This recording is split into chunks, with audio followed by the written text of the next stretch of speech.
How do you justify slavery in America?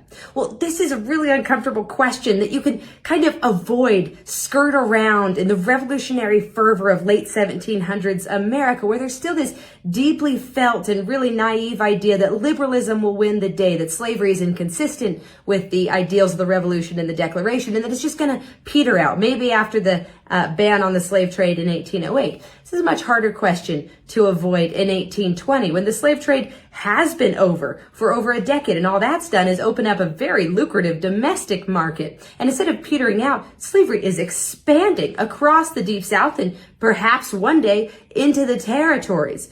So now you have to deal with the cognitive dissonance of slavery is a moral wrong, and also I'm making a lot of money off of slavery, and it's the political, economic, and social basis for Southern society. How you're going to deal with this is by changing your view of slavery from a moral wrong to a positive good. And you're going to do this by racializing it, by saying slavery is okay because of the racial inferiority of blacks. Well, where do you get this idea from? How do you justify that? Well, one of the ways, not the only way used, but one of the ways is to look to religion. You look to the Bible, to Genesis 9 and the curse of Ham. So Genesis 9, Noah, he's the guy who survived the flood, has 3 sons, Japheth, Ham, and Shem. And one night Noah gets super drunk and he passes out naked in his tent. And Ham goes in and sees his father naked, and he goes and he tells his brothers. And Japheth and Ham are much more respectful towards their father, and they walk backwards into the tent so they don't see their father, and they cover him with a blanket. In the morning, Noah learns what Ham has done to him, how disrespectful he has been, and he curses Ham, and in particular, Ham's son Canaan, to forever be a servant to his brothers Japheth and Shem and their descendants. Okay, what does that have to do with antebellum slavery?